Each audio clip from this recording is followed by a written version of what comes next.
India have lost the opening test against Australia after recording their lowest score of 36 in test history. Australia के खिलाफ पहले test की दूसरी पारी में टीम इंडिया सिर्फ 39 रनों पर ही सिमट गई है। In Australia, where India have got all out for 36 runs in the second innings, this is India's lowest total ever in. उस दिन क्रिकेट पंडितों के अनुसार टीम इंडिया अपना सब कुछ खो चुकी थी। टीम इंडिया के पास अब कुछ नहीं बचा था। क्रिकेट के ज्ञाता पंडितों का एक अलग ग्रुप बन चुका था जिसका काम था टीम इंडिया को ट्रोल करना, टीम इंडिया के जख्मों पर नमक छिड़कना, टीम इंडिया का मजाक बनाना। जिस तरह उन्होंने लम्हा डाल के मारा है इसको हिंदुस्तान को टीवी के ऊपर तो लगाया, तो मैंने देखा 369 इंडिया कर चुका है, लेकिन वो 369 था नहीं, वो 36 for 9 था। अतुल भाई 15 रन के अंदर टॉप ऑर्डर फेल। आप अभी भी सर हिला रहे हैं। मैं यही पूछ रहा हूँ, इतना गुस्सा आ रहा है कि ये टीम कैसे ऐसा परफॉर्म कर सकती है। आज तो हमें पूछना पड़ेगा कि वाकई में इस मैच के हार का मुजरिम कौन है। पॉजिटिव इंटेंट नहीं दिखी और फिर इस बैटिंग लाइनअप की शायद पहुंच इतनी है। ऐसे ही मजाक, कुछ ऐसे ही मीम्स के बीच मेलबर्न में पलटवार होता है। अब बारी थी कंगारुओं के घमंड यानी गाबा में टूटे कंगारुओं की। एक ऐसा मैदान जहां कंगारू पिछले 32 सालों से अपराजित अजेय थे और इसी मैदान पर लिखी जाती है सीरीज के आखिरी मैच की पूरी कहानी। उस दिन दुनिया का सबसे प्यारा क्रिकेट मेलबर्न का वो ग्राउंड उस रात उस तबाही का गवाही बन गया। टीम इंडिया गाबा में दस्तक दे चुकी थी और टीम इंडिया के साथ साथ कई मुश्किलें भी दस्तक दे चुकी थी। तीसरे टेस्ट मैच में अश्विन, बिहारी, जडेजा और बुमराह बाहर हो चुके थे। आधे से अधिक टीम इंडिया गाबा पहुंचते पहुंचते घायल हो चुकी थी। टीम इंडिया का ड्रेसिंग रूम अब हॉस्पिटल रूम में बदल चुका था।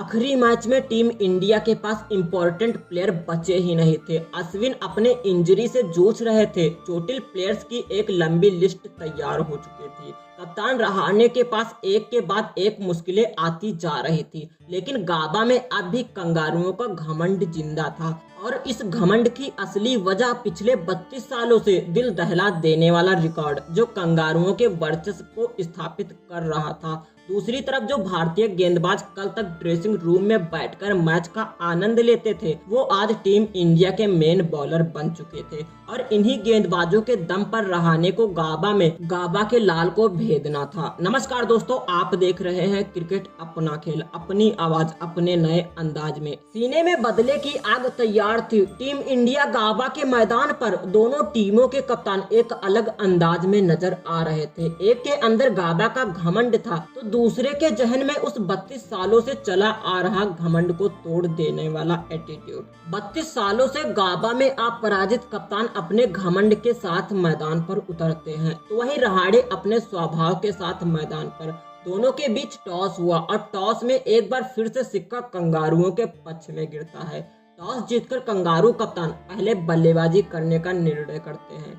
ऐसे हालात में टीम इंडिया अपने हौसले के साथ मैदान पर उतरती है, क्योंकि टीम इंडिया पहले ही अपनी मजबूत कड़ी पीछे छोड़ चुकी थी। पिछले मैच की तरह इस मैच में भी कंगारुओं की शुरुआत खराब रही और महज 4 रन पर ही टीम के ओपनर्स वार्नर को सिराज ने अपने पहले ही ओवर में पवेलियन का रास्ता दिखा दिया। स्कोर में कुछ रनों का इजाफा हुआ ही था, तभी टीम के दूसरे ओपनर शार्दुल ठाकुर का शिकार हो चुके। अब मैदान पर एक तरफ स्मिथ तो दूसरी तरफ लाबुशेन अच्छी बैटिंग कर रहे थे। ये दोनों बल्लेबाज भारतीय खिलाड़ियों के लिए सिर दर्द बनते दिख ही रहे थे कि रहाणे ने गेंद वाशिंगटन के हाथों में दे दी। वाशिंगटन ने स्मिथ को अपने जाल में फंसा भी लिया। टीम इंडिया की एक बड़ी मुश्किल मैदान छोड़कर जा रही थी, वहीं दूसरी मुश्किल लाबुशेन अब भी ग्राउंड पर मौजूद। पर अगले ही ओवर में रहाणे की एक गलती कंगारुओं की मैच में वापसी करा देता है। हुआ यूं कि नवदीप सैनी के ओवर में कप्तान रहाणे से लाबुशेन का कैच छिटक जाता है और उस एक गलती का फायदा लाबुशेन ने क्या खूब उठाया। पहले अर्धशतक और उसके बाद शतक। जो गलती रहाणे से हुई थी उसका भरपूर फायदा लाबुशेन ने उठाया। जो स्कोर 93 पर 3 था वो अब 200 पर 3 हो चुका था। लाबुशेन ने इस सीरीज का पहला शतक जमाया। वही टीम इंडिया में डेब्यू करने वाले 3 में से 2 खिलाड़ी अपना काम कर चुके थे, लेकिन अब बारी थी तीसरे प्लेयर टी नटराजन की। नटराजन ने पहले वेड और फिर लावसेन को अपना शिकार बनाया। देखते ही देखते कहानी पूरी बदल चुकी थी। देखते ही देखते नटराजन ने कंगारुओं को दे पटका, लेकिन फिर भी पहले दिन का मैच लगभग कंगारुओं के पक्ष में था। पहले दिन का खेल खत्म होते होते कंगारू 275 पर 5 हो चुके थे। अब टीम इंडिया के पास सिर्फ एक ऑप्शन था कि दूसरे दिन एक बेहतरीन बॉलिंग करना। दूसरे दिन का खेल शुरू हुआ तो कंगारू अपने तेज अंदाज में 300 के पार पहुंच चुके थे, लेकिन एक बार फिर से शार्दुल और वाशिंगटन दोनों ने कंगारुओं को लतेड़ा। शार्दुल ने पहले पेन का शिकार किया, वही सुंदर ने ग्रीन को चलता किया। ऑस्ट्रेलिया का जो स्कोर 300 में 5 था वो अब 317 में 8 हो चुका था। अंत में शानदार फिनिशिंग के बाद कंगारुओं का कुल score 371 run, loss of 10 wicket हो चुका था। टीम इंडिया के गेंदबाजों ने तो अपना काम कर दिया था। अब बारी थी बल्लेबाजों की। भारतीय टीम की तरफ से पारी की शुरुआत करने आए गिल और रोहित शर्मा।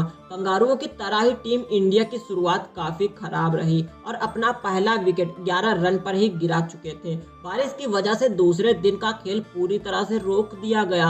अब सभी की निगाहें तीसरे दिन पर टिकी हुई थी। तीसरे दिन का खेल शुरू हुआ तो पुजारा और रहाणे टीम इंडिया को एक सधी हुई शुरुआत देते हैं। ये दोनों बल्लेबाज क्रीज पर सेट हो चुके थे, लेकिन तभी हैजलवुड ने टीम इंडिया की इस दीवार को एक ही झटके में तोड़ डाला। ये झटका टीम इंडिया के लिए बहुत बड़ा संकट बन चुका था, क्योंकि यही वह विकेट था जिसके पास कंगारुओं के हर प्रहार का जवाब था। टीम इंडिया के स्कोर में कुछ रनों का इजाफा होता ही है, तभी 144 के स्कोर पर ही टीम इंडिया ने अपने कप्तान को खो दिया। 161 रन पर आधी टीम इंडिया पवेलियन वापस लौट चुकी थी। कंगारू गेंदबाज लगातार विकेट चटका रहे थे और 186 के स्कोर पर ऋषभ पंत भी टीम इंडिया का साथ छोड़ देते हैं। कहानी अब पूरी तरह बदल चुकी थी। कंगारुओं का घमंड चरम पर था। टीम इंडिया के सिर पर संकट के बादल मंडरा रहे थे। ऐसे हालात में टीम इंडिया के लिए पहली बार बल्लेबाजी कर रहे सुंदर और शार्दुल दोनों बल्लेबाज अब पिच पर मेल का पत्थर बन चुके थे। जो स्कोर 186 पर 6 था वो अब 250 पर 6 हो चुका था। दोनों खिलाड़ियों ने अपने अपने अंदाज में बैटिंग करना शुरू कर दिया।